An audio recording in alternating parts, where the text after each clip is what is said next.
dijadikan pembantu dan diceraikan karena tak kunjung punya anak. Ku buat mantan suami dan ibu mertuaku menyesal setelah tahu mereka lah yang punya keturunan mandul.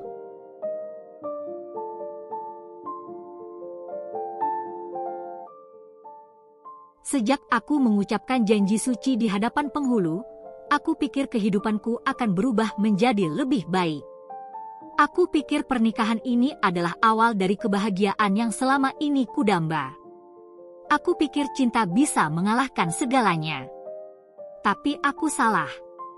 Aku, Naila, hanya seorang wanita miskin yang terikat dalam pernikahan dengan pria kaya bernama Ardan.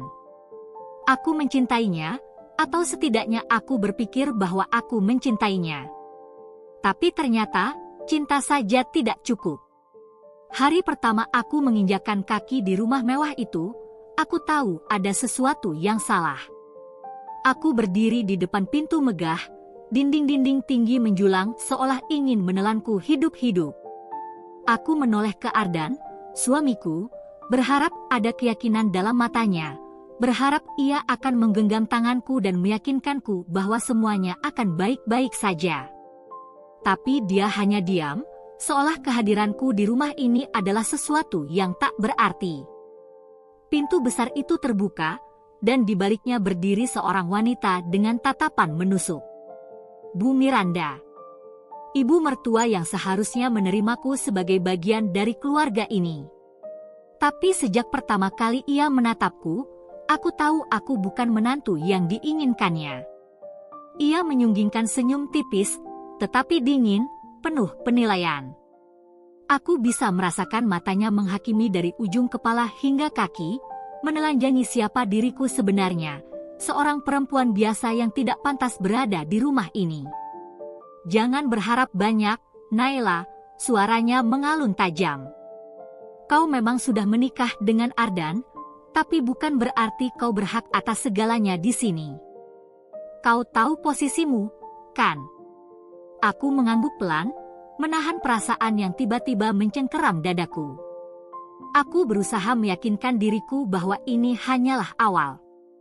Mungkin, seiring berjalannya waktu, aku bisa mengambil hati ibu mertuaku. Namun, harapan itu hancur lebih cepat dari yang kubayangkan. Hari-hari pertama berlalu dengan berat. Aku bangun lebih awal dari siapapun di rumah ini. Saat matahari bahkan belum sepenuhnya naik, aku sudah harus menyiapkan sarapan untuk semua orang. Aku membersihkan lantai yang bahkan tidak pernah kuinjak sebelumnya, mencuci piring, menyusun peralatan makan, memastikan segalanya sempurna sebelum penghuni rumah ini bangun. Aku diperlakukan bukan sebagai menantu, melainkan sebagai pembantu. Kenapa lambat sekali, Naila? Hardik Bu Miranda suatu pagi saat aku menuangkan teh ke cangkirnya. Apa di rumahmu dulu kau tidak pernah diajari bagaimana cara melayani orang dengan baik? Aku menggigit bibir, menahan diri untuk tidak menjawab. Aku hanya bisa menunduk, menyembunyikan kemarahan dan sakit hati yang terus menumpuk di dalam dada. Dan Ardan? Suamiku hanya duduk diam di meja makan, menikmati sarapannya, seolah-olah tidak melihat apa yang terjadi. Tidak pernah sekalipun ia mencoba membela atau menenangkanku. Saat aku mengumpulkan keberanian untuk mengeluh kepadanya, berharap ia bisa menenangkan hatiku, jawabannya selalu sama. Kau harus sabar, Naila. Ibu memang seperti itu. Jangan terlalu dimasukkan ke hati. Jangan terlalu dimasukkan ke hati? Bagaimana bisa aku mengabaikan penghinaan yang harus kutelan setiap hari? Bagaimana bisa aku mengabaikan fakta bahwa aku bukan istri di rumah ini, melainkan seorang budak? Aku bertahan, bukan karena aku lemah. Aku bertahan karena aku mencintai Ardan. Aku bertahan karena aku percaya bahwa suatu hari nanti, ia akan menyadari betapa aku berjuang untuknya, untuk pernikahan ini. Namun, semakin lama aku bertahan, semakin aku menyadari satu hal yang menyesakan, aku sendirian. Aku hanyalah seorang pengantin tanpa kemuliaan, seorang istri tanpa suami yang membela, seorang menantu tanpa tempat di keluarga ini. Dan lebih dari itu, aku hanyalah seorang wanita yang perlahan-lahan kehilangan dirinya sendiri. Tapi yang belum kusadari saat itu adalah penderitaanku baru saja dimulai, setahun telah berlalu, dan setiap harinya terasa seperti siksaan yang tiada akhir. Aku mencoba menjadi istri yang baik. Aku mencoba menjadi menantu yang patuh. Aku mencoba menahan semua beban yang terus diberikan kepadaku. Tapi itu tidak pernah cukup. Setiap kali aku melewati lorong rumah ini, aku bisa merasakan tatapan tajam Bu Miranda menusuk punggungku. Setiap kali aku duduk di meja makan, ada keheningan yang mencekik, seolah aku adalah tamu tak diundang dalam kehidupanku sendiri. Dan saat bulan-bulan berlalu tanpa tanda-tanda kehamilan, perlakuannya semakin kejam. Awalnya hanya sindiran halus. "Naila, kapan aku bisa gendong cucu?" tanyanya suatu pagi dengan nada yang terdengar ramah, tapi matanya berbicara sebaliknya. Aku tersenyum kaku, berusaha mengabaikan tekanan itu. "Aku dan Ardan masih berusaha, Bu." "Berusaha?" Ia mendecak, meletakkan sendoknya dengan kasar. "Perempuan lain setelah menikah langsung hamil. Tapi kamu? Sampai sekarang perut masih rata. Jangan-jangan memang gak bisa kasih anak?" Aku terdiam. Tanganku gemetar saat menggenggam sendok. Kata-katanya seperti duri yang menancap di dadaku. "Mandul." Aku mencoba menepis ketakutan itu. Aku tahu tidak mudah bagi beberapa wanita untuk langsung hamil. Aku tahu ini bukan salahku. Tapi kata-kata Bu Miranda terus menghantuiku, menggerogoti keyakinanku sedikit demi sedikit. Hari demi hari, hinaannya semakin terang-terangan. "Kamu gak ada gunanya, Mandul." Jika aku salah menaruh gelas di meja, ia akan menghardikku. Jika aku tidak segera menjawab panggilannya, ia akan mencibir, "Cepatlah! Apa kamu gak punya tenaga karena rahimmu kosong?" Aku menangis hampir setiap malam, menggigit bantal agar isakku tidak terdengar. Aku berharap suamiku akan membelaku, akan memberiku rasa aman di tengah badai ini. Namun saat aku mencoba berbicara dengannya, saat aku memohon pengertian dan perlindungan, jawabannya hanya itu-itu saja. "Sabar aja, Naila. MA mungkin cuma kecewa." Sabar? Sampai kapan? Sampai aku benar-benar kehilangan harga diriku? Sampai aku benar-benar percaya bahwa aku tidak berguna? Aku ingin berteriak, ingin menampar kenyataan ini. Tapi aku hanya bisa menahan sakit seorang diri, menelan kepedihan tanpa ada yang peduli. Aku mencintai Ardan. Tapi setiap kali aku melihatnya duduk diam di samping ibunya, tidak melakukan apapun untukku, aku mulai bertanya-tanya. Apakah cintaku cukup untuk bertahan? Hari itu, aku masih mencoba bernapas dalam tekanan yang semakin menyesakan. Aku sudah terbiasa dengan hinaan Bu Miranda, dengan segala perlakuan buruknya. Aku pikir aku sudah kebal terhadap rasa sakit. Tapi aku salah.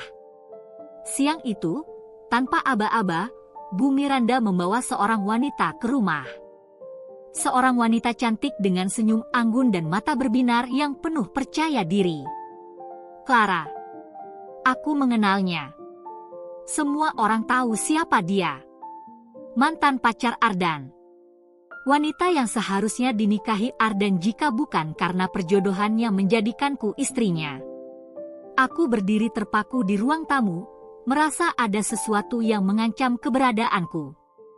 Bu Miranda tersenyum puas, menepuk bahu Clara seolah ia adalah harta berharga yang telah lama hilang dan kini kembali. "Kamu tahu, Naila," katanya sambil menatapku dengan tajam. "Sudah setahun kamu menikah dengan Ardan, tapi belum juga kasih cucu untuk keluarga ini." Aku menggigit bibir, berusaha mengatur napas. "Lihat Clara," lanjutnya, menatap wanita itu dengan penuh kebanggaan. "Cantik, berpendidikan, dari keluarga baik-baik. Dan yang paling penting, pasti bisa kasih Ardan keturunan. Darahku berdesir. Hatiku mencelos. Aku menoleh ke Ardan, berharap ia akan menolak ucapan ibunya, berharap ia akan menggenggam tanganku dan berkata bahwa aku adalah satu-satunya wanita yang ia butuhkan. Tapi harapan itu hancur saat Ardan malah menundukkan kepala, seolah menghindari tatapanku. Bu Miranda tersenyum sinis, lalu melanjutkan, "Jadi, kupikir daripada terus menunggu hal yang gak pasti, lebih baik Ardan menikah lagi dengan Clara. Toh, kamu tetap bisa tinggal di sini, sebagai istri pertama yang gak berguna." Aku merasa bumi bergetar di bawah kakiku. Nafasku tercekat. Aku menatap Ardan dengan mata memohon. "Ardan, katakan sesuatu." Ia akhirnya menatapku. Tapi yang keluar dari mulutnya bukan pembelaan. Bukan janji setia. "Aku juga pengen punya anak, Nay," katanya pelan. Satu kalimat sederhana, tapi cukup untuk merobek seluruh hatiku. Aku terhuyung mundur, seakan-akan seseorang baru saja menghujamkan belati ke dadaku. Aku ingin berteriak, ingin menamparnya, ingin menumpahkan segala sakit hati yang mendidih dalam tubuhku. Tapi yang bisa kulakukan hanyalah menggenggam dada, menahan napas, berusaha agar air mata tidak jatuh di depan mereka. Jadi, ini akhirnya? Aku bukan lagi seorang istri. Aku bukan lagi seseorang yang berarti. Aku hanyalah wanita yang akan disingkirkan. Aku ingin bertanya, apakah 1 tahun pengorbananku di rumah ini tidak berarti apa-apa? Apakah semua sakit yang kutahan, semua hinaan yang kutelan, semua usaha yang kulakukan, tidak ada harganya? Tapi aku tahu jawabannya. Di depan mataku, suamiku telah mengkhianatiku. Malam itu, aku duduk di kamar, menatap dinding kosong dengan hati yang terasa hancur berkeping-keping. Kata-kata Ardan terus terngiang di kepalaku, menghantui pikiranku seperti mimpi buruk yang tak kunjung usai. "Aku gak mau hidup tanpa anak, Naila. Kalau kamu gak bisa ngasih aku keturunan, aku harus cari yang bisa." Begitu mudahnya ia mengucapkan itu, seakan-akan aku hanyalah benda yang bisa digantikan.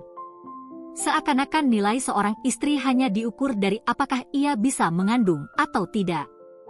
Aku menahan air mata yang sudah menggenang. Aku tidak ingin terlihat lemah, tidak ingin menangis untuk pria yang bahkan tidak berusaha mempertahankan aku. Aku bangkit dan keluar kamar. Aku harus bicara dengannya. Saat aku menemukannya di ruang kerja, ia sedang duduk di kursi dengan wajah lelah. Mungkin ia merasa bersalah, atau mungkin hanya lelah karena harus berhadapan denganku. Aku berdiri di depannya, menahan emosi yang bergemuruh di dadaku. "Jadi, hanya itu arti aku buat kamu." Suaraku bergetar, tapi aku berusaha tetap tegar. "Kita sudah melewati banyak hal bersama, Ardan. Aku mencintaimu. Aku sudah berusaha menjadi istri yang baik. Apa itu tidak cukup?" Ardan menghela napas panjang. "Naila, aku gak mau menyakitimu, tapi kamu harus paham. Aku ingin keluarga. Aku ingin anak. Aku gak bisa pura-pura bahagia kalau aku tahu kamu gak bisa memberikannya." Aku mengepalkan tangan. "Kamu pikir aku gak ingin punya anak? Kamu pikir aku gak merasa bersalah setiap kali melihat wajah kecewa ibumu? Kamu pikir aku gak menangis setiap malam karena takut aku memang mandul?" Ardan mengangkat wajahnya, terlihat sedikit terkejut. Tapi aku tidak peduli. Aku bertahan di rumah ini meskipun aku diperlakukan seperti sampah oleh ibumu, meskipun aku dihina setiap hari. Aku tetap di sini karena aku percaya bahwa kamu adalah alasanku untuk tetap kuat. Tapi ternyata aku salah. Aku tertawa miris, mencoba menahan rasa sakit yang semakin dalam menusuk dadaku. "Kamu gak pernah benar-benar mencintaiku, kan?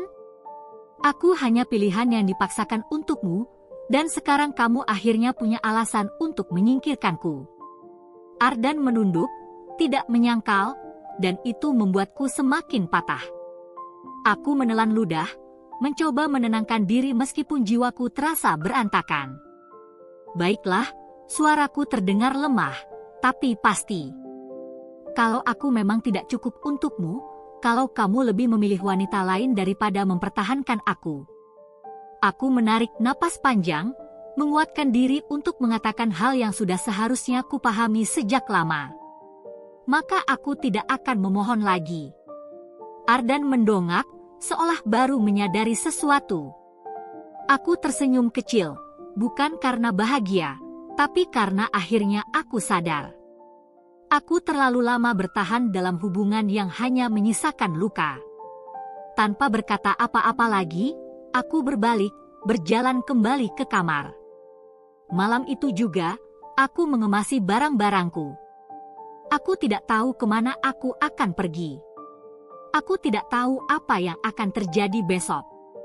Tapi yang aku tahu, aku tidak akan bertahan di tempat yang tidak menginginkanku. Aku menatap rumah megah itu sekali lagi sebelum melangkah keluar. Aku datang ke sini sebagai seorang istri. Tapi aku pergi sebagai wanita yang baru saja kehilangan segalanya. Hari-hari pertama setelah kepergianku terasa seperti mimpi buruk. Aku tidak tahu harus pergi kemana, tidak tahu bagaimana harus memulai hidup dari nol setelah sekian lama bergantung pada rumah tangga yang kini sudah hancur. Aku menyewa kamar kecil di pinggiran kota dengan sisa tabungan yang kumiliki. Tempatnya jauh dari mewah, hanya sebuah kamar sempit dengan kasur tua dan dapur kecil yang hampir tidak layak pakai. Tapi inilah satu-satunya yang mampu kubayar. Aku duduk di lantai, menatap koper yang kini menjadi satu-satunya harta yang kumiliki. Dulu, aku punya rumah megah, suami yang kucintai, atau setidaknya aku pikir dia mencintaiku, dan impian tentang keluarga yang bahagia. Kini aku hanya memiliki diriku sendiri. Tapi aku berjanji, aku tidak akan menyerah. Aku menghabiskan malam itu merenung, mencari cara untuk bertahan hidup. Aku tidak punya gelar tinggi, tidak punya pengalaman kerja, tapi aku punya satu hal yang diwariskan ibuku, kemampuan memasak. Dulu, aku sering membantu ibu di dapur, belajar setiap resep dari tangannya yang penuh kasih. Aku masih ingat bagaimana aroma masakannya selalu menghangatkan rumah kecil kami. Dan kini, itulah satu-satunya harapan yang kumiliki. Esok paginya, aku pergi ke pasar dengan sisa uangku, membeli bahan-bahan sederhana. Dengan peralatan seadanya di dapur kecil itu, aku mulai memasak. Aku membuat nasi uduk dan lauk pauk sederhana, makanan yang dulu sering dibuat ibu saat aku kecil. Aku membawa beberapa bungkus makananku ke pinggir jalan, mencoba menjualnya di depan sebuah gedung perkantoran. Awalnya, orang-orang hanya melirik tanpa tertarik. Aku hampir putus asa, tapi aku tidak bisa menyerah. Lalu, seorang ibu datang. "Berapa ini?" tanyanya sambil menunjuk salah satu bungkus nasiku. 13.000, Bu, jawabku dengan senyum yang kupaksakan agar terlihat ramah. Ia mengangguk dan membeli satu. Saat ia mencicipi, matanya berbinar. "Enak sekali," katanya dengan penuh kekaguman. Aku hampir menangis. Itu pertama kalinya dalam waktu yang lama seseorang mengatakan sesuatu yang baik kepadaku. Dari sanalah semuanya dimulai. Hari demi hari, aku bekerja lebih keras. Aku bangun sebelum fajar, memasak dengan tangan sendiri, lalu menjajakan makananku di sudut jalan. Aku belajar dari kesalahanku, memperbaiki rasa, mencari cara agar daganganku lebih menarik. Aku bekerja siang dan malam, berjuang dengan air mata, dengan kelelahan yang sering membuatku ingin menyerah. Tapi aku bersumpah, aku tidak akan lagi membiarkan orang lain merendahkanku. Aku tidak akan membiarkan hidupku dikendalikan oleh siapapun. Dan perlahan, keberuntungan mulai berpihak padaku. pelanggan semakin banyak. Orang-orang mulai mengenali makananku. Mereka datang bukan hanya karena harga yang terjangkau, tapi karena rasa yang mengingatkan mereka pada rumah. Setahun berlalu, aku berhasil menyewa kios kecil di dekat pasar. Aku mengganti peralatan dapurku yang dulu seadanya menjadi lebih baik. Aku bahkan mempekerjakan seorang karyawan untuk membantuku. Aku tidak lagi wanita lemah yang menangis karena suaminya memilih wanita lain. Aku adalah Naila, wanita yang bertahan, yang berjuang, yang bangkit dari keterpurukan. Pertemuan itu terjadi begitu saja, tanpa rencana, tanpa tanda-tanda. Hari itu hujan turun deras, membasahi jalanan kota. Aku sedang berkemas di kios kecilku, memastikan semua makanan tersisa tersimpan rapi untuk besok. Para pelanggan sudah pulang, dan aku bersiap menutup hari ketika seorang pria datang tergesa-gesa sambil menggandeng tangan seorang anak kecil. Mereka basah kuyup. Aku bisa melihat rambut bocah itu menempel di dahinya, bibirnya gemetar menahan dingin. Pria yang bersamanya segera melepas jaket dan membungkus tubuh kecil itu dengan penuh kasih sayang. Aku ragu sejenak, tapi akhirnya melangkah maju. "Mau berteduh di sini dulu, Pak?" tanyaku. Pria itu mengangkat wajahnya. Matanya teduh, ada kelelahan di sana, ada beban yang tampak tak terlihat. Tapi senyumnya hangat. "Terima kasih, bab kami kehujanan di jalan," katanya sambil menggiring anaknya ke bangku kecil di sudut kiosku. Aku mengambil handuk bersih yang kusimpan untuk keperluan kios dan menyerahkannya pada bocah kecil itu. "Ini buat kamu." Anak itu menatapku dengan mata bulatnya, ragu-ragu sebelum akhirnya menerima handuk itu dengan tangan mungilnya. "Makasih, Tante." Aku tersenyum.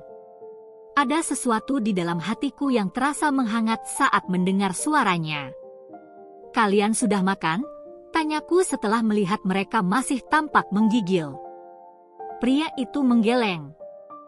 "Kami baru mau cari makan, tapi hujan keburu turun." Aku mengambil sepiring nasi dan lauk yang masih hangat, lalu meletakkannya di depan mereka. "Makan dulu, biar nggak masuk angin." Pria itu terlihat sedikit terkejut, tapi kemudian tersenyum. "Terima kasih, tapi kami bisa bayar, kok." Aku menggeleng. "Nggak usah. Anggap saja traktiran dari warung kecil ini."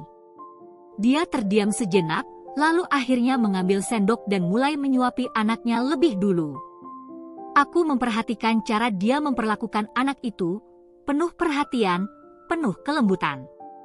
Setelah beberapa suapan, anak kecil itu tiba-tiba menoleh ke arahku dan tersenyum lebar. "Tante, masakannya enak banget." Aku terkekeh. "Syukurlah kalau suka." Pria di depanku ikut tersenyum. Namanya Raka. Dia memang suka jujur kalau soal makanan. Aku mengangguk, lalu menatap pria itu. "Dan nama Bapak?" "Reza," jawabnya. Aku duda. Ibunya Raka meninggal 2 tahun lalu. Ada sesuatu di nada suaranya yang membuat dadaku terasa sedikit sesak. Aku tidak tahu mengapa, tapi aku mengerti rasa kehilangan itu. Aku juga tahu seperti apa rasanya berjuang sendirian. Sejak malam itu, aku sering melihat mereka. Reza sering mampir ke kiosku bersama Raka, membeli makan malam sebelum pulang ke rumah. Kami mulai mengenal satu sama lain, berbicara lebih banyak. Aku tahu bahwa Reza bekerja sebagai teknisi di sebuah bengkel, bahwa hidupnya tidak mudah, bahwa dia berusaha sekuat tenaga untuk menjadi ayah yang baik bagi putranya. Dan aku tidak bisa membohongi diriku sendiri, aku mulai merasa nyaman dengannya. Ada sesuatu tentang Reza yang berbeda. Dia tidak melihatku dengan tatapan menghakimi seperti orang lain. Dia tidak bertanya mengapa aku sendirian, mengapa aku bekerja keras tanpa suami di sisiku. Dia hanya menerimaku apa adanya. Dan tanpa kusadari, aku mulai jatuh cinta. Aku takut. Aku ragu. Aku pernah terluka begitu dalam. Tapi setiap kali aku melihat Raka tersenyum kepadaku, setiap kali Reza datang dengan sapaan hangat dan tatapan lembutnya, aku mulai bertanya-tanya, mungkin, hanya mungkin, aku masih pantas untuk bahagia. Hari itu matahari bersinar cerah, angin berhembus lembut menerpa wajahku saat aku duduk di depan kios, memperhatikan Raka yang berlarian di trotoar dengan tawa lepasnya. Bocah itu telah menjadi bagian dari hariku. Aku memasakkan makanan favoritnya, mengingatkan dia untuk memakai jaket saat udara dingin, bahkan menemaninya mengerjakan tugas sekolah. Aku tidak pernah membayangkan akan mencintai seorang anak seperti aku mencintai Raka. Setiap kali ia tersenyum kepadaku, ada sesuatu dalam hatiku yang menghangat, sesuatu yang selama ini hilang dalam hidupku. Aku selalu berpikir aku tidak bisa menjadi seorang ibu, bahwa aku tidak ditakdirkan untuk memiliki seorang anak. Tapi Raka, ia hadir begitu saja, tanpa aku duga. Hari itu, setelah bermain cukup lama, Raka berlari ke arahku dengan napas tersengal. Wajahnya penuh keringat, tapi matanya berbinar. Aku tertawa kecil, mengusap rambutnya yang sedikit berantakan. Capek. Raka menggeleng cepat, lalu tanpa peringatan, ia melingkarkan tangannya di pinggangku dan memelukku erat. Aku membeku. Pelukan kecilnya begitu hangat, begitu lembut, membuat dadaku terasa penuh dengan emosi yang sulit kujelaskan. Lalu, dengan suara lirih, ia berbisik, "Boleh nggak aku panggil tante?" "Mama." Aku tertegun. Jantungku berdetak lebih cepat, mataku terasa panas. Aku menatapnya, mencari kesungguhan di matanya yang bulat dan polos. "Kenapa kamu mau panggil tante Mama?" tanyaku hati-hati. Raka tersenyum kecil, tapi ada sedikit kesedihan di wajahnya. Karena tante baik, selalu ada buat Raka. Kayak Mama dulu. Aku menutup mulutku, mencoba menahan isak. Aku tidak tahu harus berkata apa. Seumur hidupku, aku selalu dihantui oleh kata, mandul, oleh hinaan bahwa aku tak bisa menjadi seorang ibu. Tapi sekarang, seorang anak kecil memintaku menjadi ibunya, bukan karena aku melahirkannya, tapi karena ia merasakan kasih sayang dariku. Tanpa sadar, aku menoleh ke arah Reza. Ia berdiri tidak jauh dari kami, memperhatikan dengan mata yang penuh kelembutan. Aku menggenggam tangannya.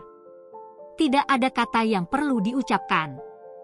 Dalam diam, kami saling memahami. Kami adalah keluarga sekarang. Hari itu, detik demi detik terasa begitu lambat. Aku duduk di ruang tunggu klinik dengan jantung berdebar kencang. Tangan dinginku menggenggam erat ujung hijab, sementara pikiranku melayang kemana-mana. Aku tak berani berharap, tapi entah mengapa, ada sesuatu di dalam diriku yang mengatakan bahwa kali ini berbeda. Ketika namaku dipanggil, aku melangkah masuk dengan kaki gemetar. Dokter wanita di depanku tersenyum ramah, menyapaku dengan lembut sebelum meminta aku berbaring di ranjang pemeriksaan. Reza duduk di sampingku, menggenggam tanganku erat. "Tenang, sayang. Apapun hasilnya, kita hadapi bersama," bisiknya. Aku mengangguk, meski sulit untuk menenangkan hatiku yang sudah bergemuruh. Ketika dokter mulai menggerakkan alat USG di atas perutku, aku menahan napas. Suara mesin berdengung pelan, lalu tiba-tiba aku mendengar sesuatu. Sebuah suara detak kecil, samar tapi begitu nyata. Dan di layar, terlihat titik mungil berdenyut.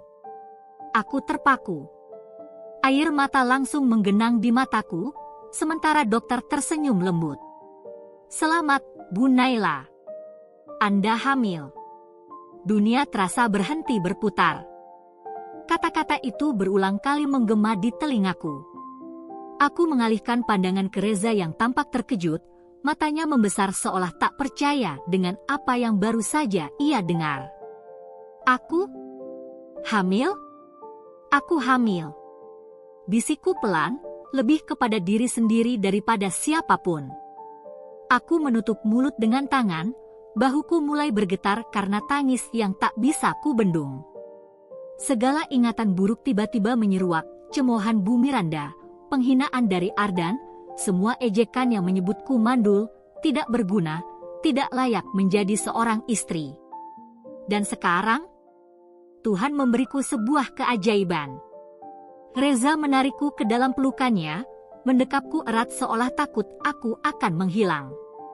Aku bisa merasakan tubuhnya gemetar, bisa mendengar napasnya yang bergetar. Aku nggak pernah berani berharap sejauh ini, suaranya terdengar parau, penuh emosi yang tertahan. Tapi Tuhan benar-benar baik sama kita, Nay. Aku nggak tahu harus bilang apa. Aku menengadah, menatap wajahnya yang kini juga basah oleh air mata. Kita akan punya anak, Reza, aku terisak. Kita benar-benar akan punya anak.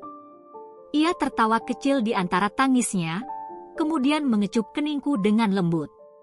Terima kasih, Nay. Terima kasih sudah bertahan, terima kasih karena gak menyerah. Aku menatap layar USG sekali lagi, melihat titik mungil yang sedang berkembang di dalam tubuhku. Selama ini, aku selalu merasa kosong. Aku berpikir aku sudah menerima takdirku sebagai wanita yang tidak bisa memiliki anak.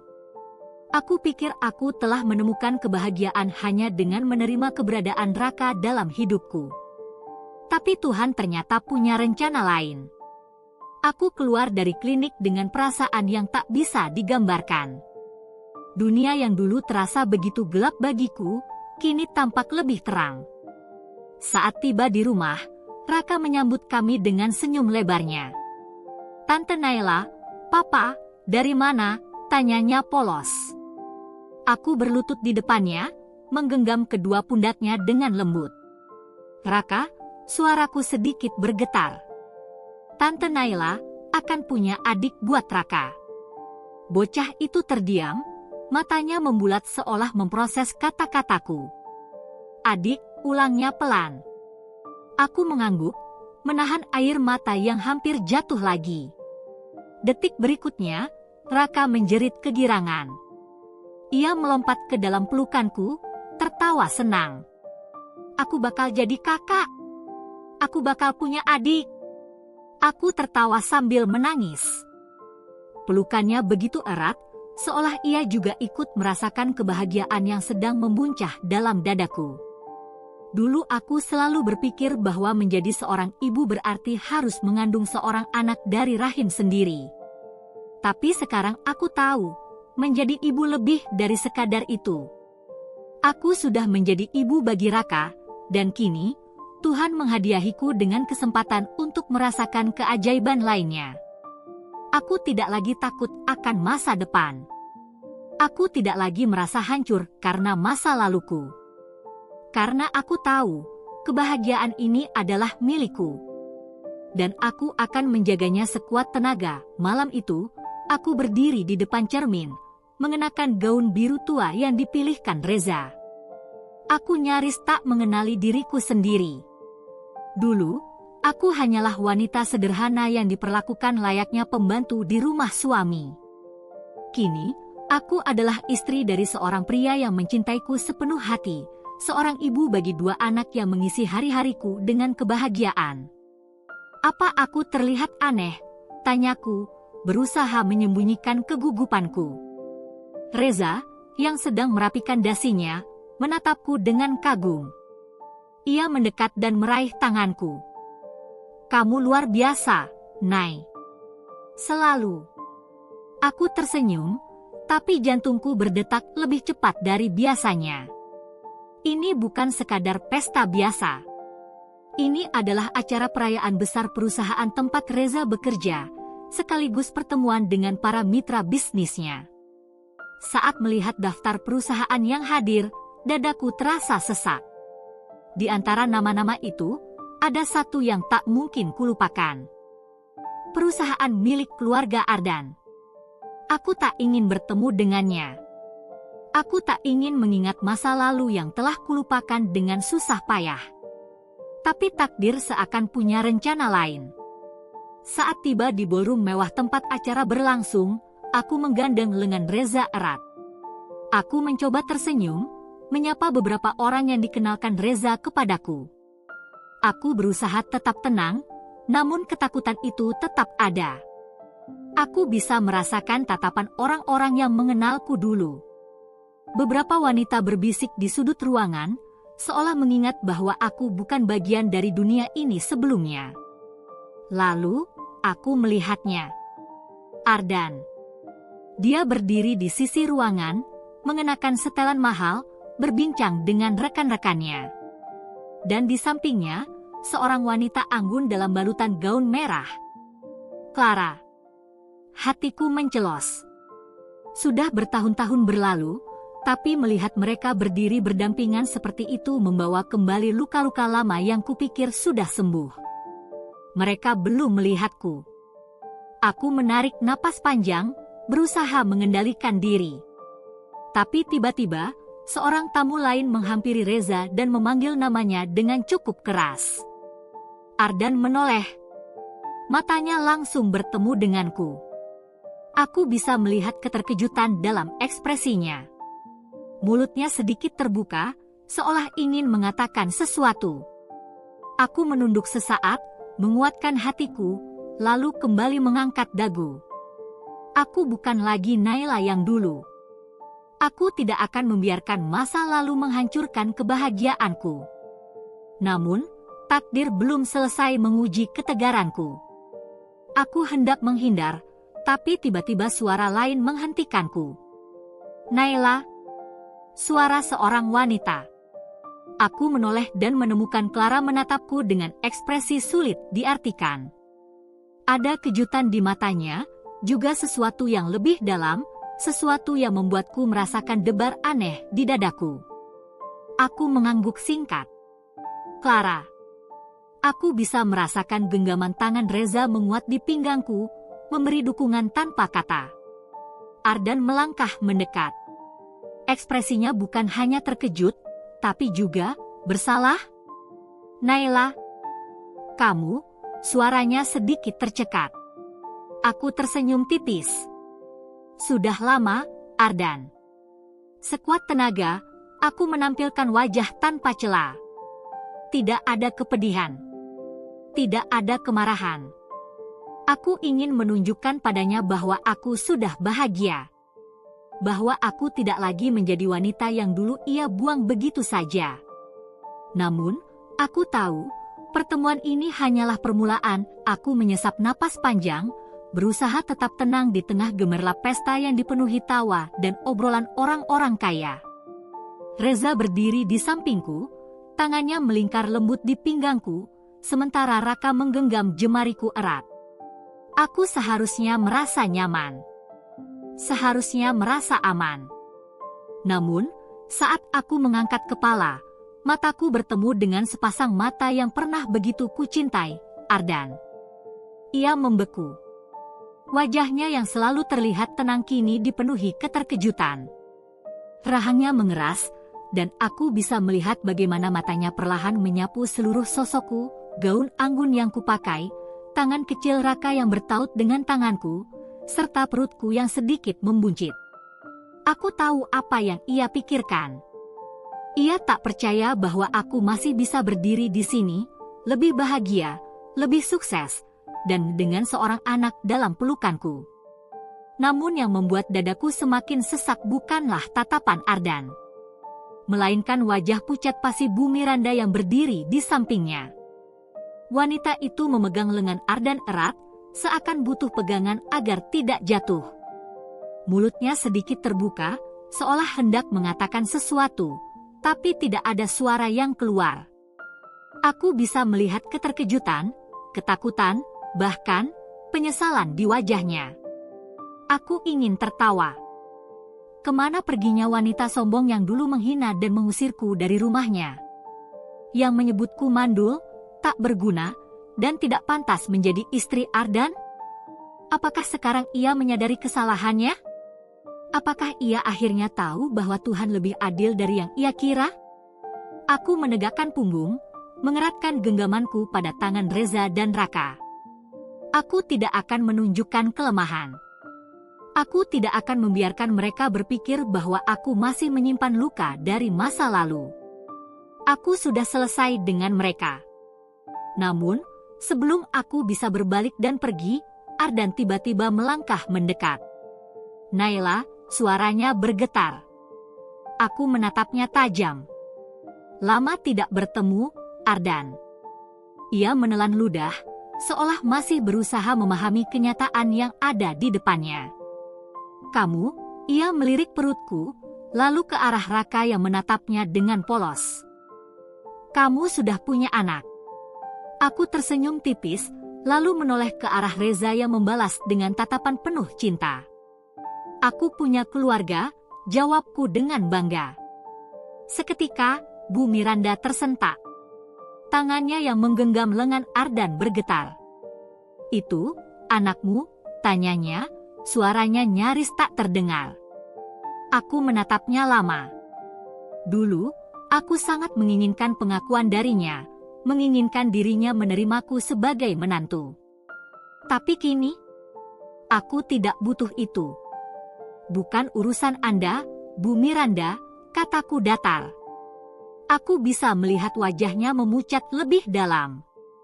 Seolah ada sesuatu yang ia sadari, bahwa aku benar-benar telah pergi dari hidup mereka, dan aku tidak akan pernah kembali.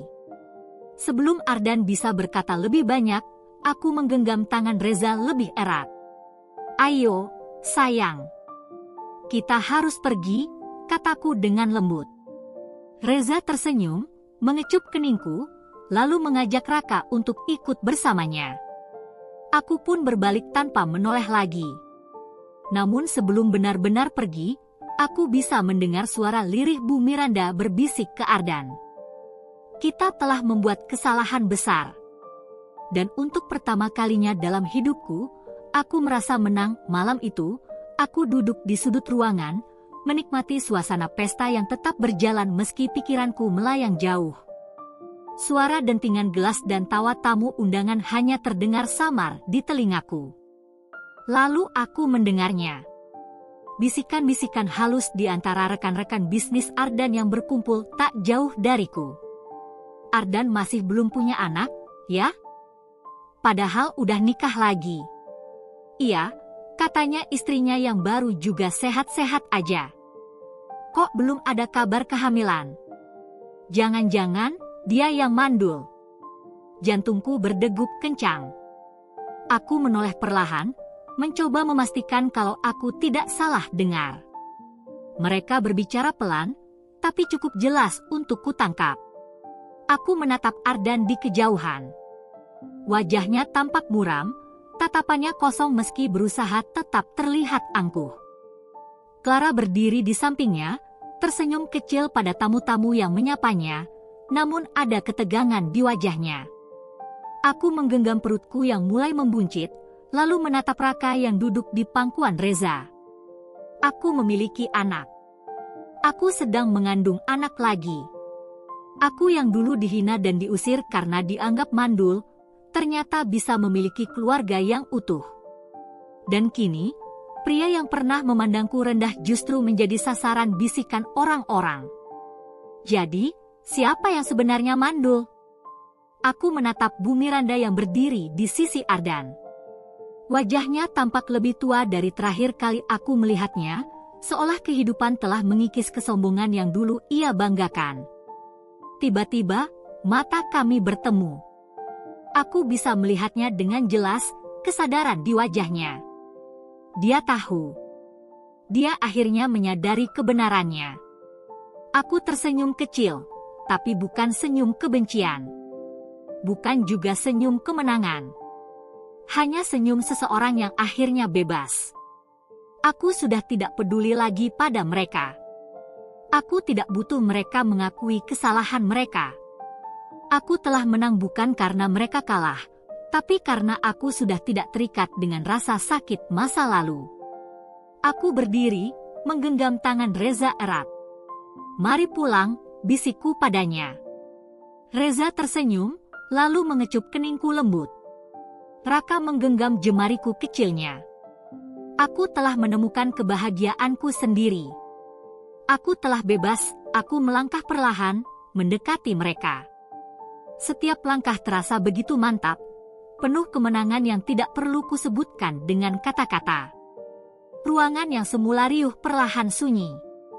Orang-orang memperhatikan dengan tatapan penuh rasa ingin tahu.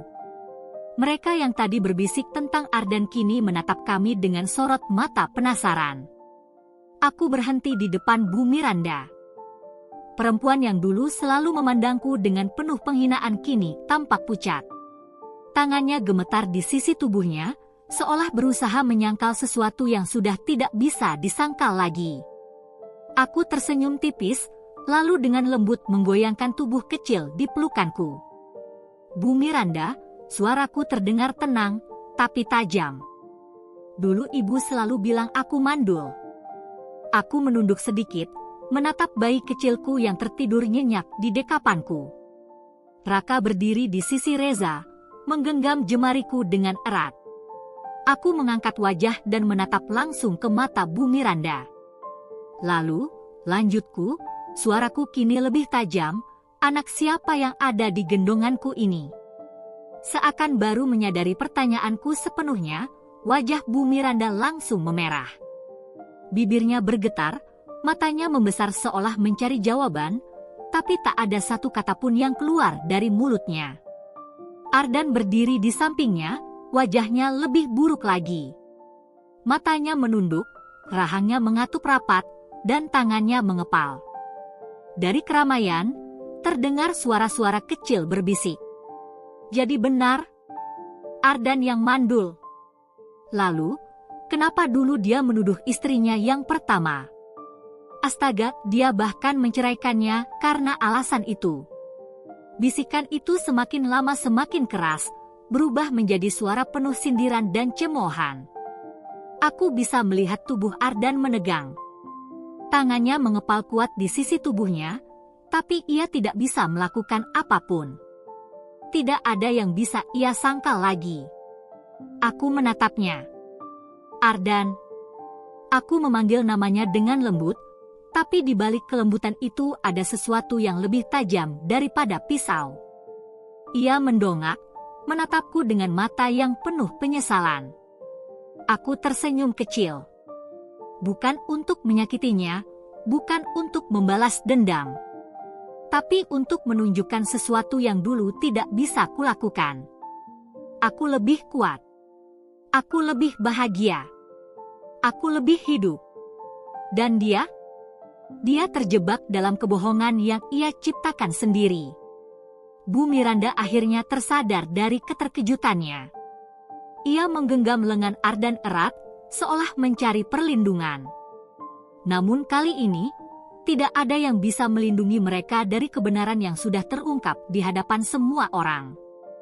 Aku menatap Reza, yang hanya tersenyum lembut sambil menggendong Raka. Aku tak perlu lagi membuktikan apapun. Tanpa perlu mengatakan apapun lagi, aku berbalik. Aku sudah menang, dan aku tidak perlu melihat ke belakang lagi. Aku menatap mereka dengan senyum tipis, bukan senyum kebencian, tapi kepuasan.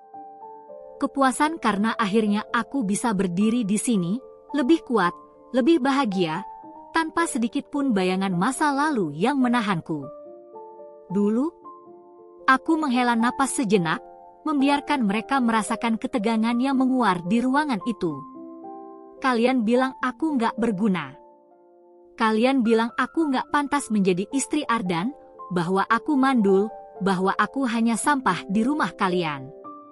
Bu Miranda menelan ludah. Keringat mulai terlihat di pelipisnya. Aku mengedarkan pandangan ke sekeliling ruangan, memastikan semua orang mendengarkan dengan jelas. Mereka menatap kami dengan penuh perhatian, sebagian berbisik pelan, sebagian hanya menonton dengan ekspresi penasaran. Aku tersenyum, kali ini lebih lebar. Tapi lihatlah sekarang. Aku menggenggam tangan Reza yang berdiri di sisiku. Ia menatapku dengan bangga, Sementara Raka menggenggam jemariku, mengeratkan genggamannya seolah tahu betapa berharganya momen ini bagiku. Aku punya keluarga yang mencintaiku, anak yang kusayangi, suami yang membelaku. Suaraku tenang, tapi setiap kata mengiris mereka dengan tajam. Sementara kalian, aku menatap lurus ke mata Bu Miranda dan Ardan, melihat ketakutan dan penyesalan yang mulai mengisi sorot mata mereka. Kalian hidup dalam kebohongan dan penyesalan. Ardan mengepalkan tangannya, matanya berkaca-kaca, seolah ingin mengatakan sesuatu, tapi aku tidak memberinya kesempatan. Aku tidak butuh lagi kata-kata dari mulutnya. Bu Miranda melangkah mundur, wajahnya memucat. Ia mencoba menyangkal, tapi semua orang di ruangan ini tahu apa yang sebenarnya terjadi. Tatapan penuh hormat yang dulu ia banggakan kini berganti dengan tatapan meremehkan dari tamu-tamu undangan. Mereka tidak lagi melihatnya sebagai wanita terhormat. Mereka melihatnya sebagai seorang ibu yang telah menghancurkan hidup menantunya, hanya untuk akhirnya jatuh dalam kehancurannya sendiri. Dan Ardan? Ia tidak lagi menjadi pria yang berkuasa dan dihormati. Ia hanyalah seorang pria yang telah kehilangan segalanya, istri yang mencintainya, harga dirinya, dan sekarang, reputasinya. Aku menatap mereka sekali lagi. Aku tidak menyesal meninggalkan kalian. Aku menarik napas dalam, membiarkan udara kebebasan mengisi paru-paruku. Aku sudah menang. Lalu, tanpa menoleh lagi, aku berbalik, menggandeng tangan Reza dan Raka, meninggalkan mereka dalam keterpurukan yang mereka buat sendiri. Hari ini, aku mendapatkan balasanku. Dan aku tidak perlu melihat ke belakang lagi, aku melangkah keluar dari pesta dengan kepala tegak. Udara malam yang sejuk menyambutku, membawa ketenangan yang selama ini kurindukan. Di sampingku, Reza menggenggam tanganku erat, seolah memastikan bahwa aku benar-benar ada di sini, di masa kini, bukan lagi terjebak dalam luka lama. Kami berjalan melewati deretan mobil mewah yang terparkir rapi, meninggalkan gedung megah yang menjadi saksi bisu pertemuanku dengan masa lalu. Reza menoleh ke arahku, matanya lembut, penuh perhatian. Apa kamu puas sekarang? Aku terdiam sejenak, membiarkan pertanyaannya menggantung di udara. Lalu, aku menunduk, melihat anakku yang tertidur pulas di gendonganku, napasnya teratur, wajahnya begitu damai.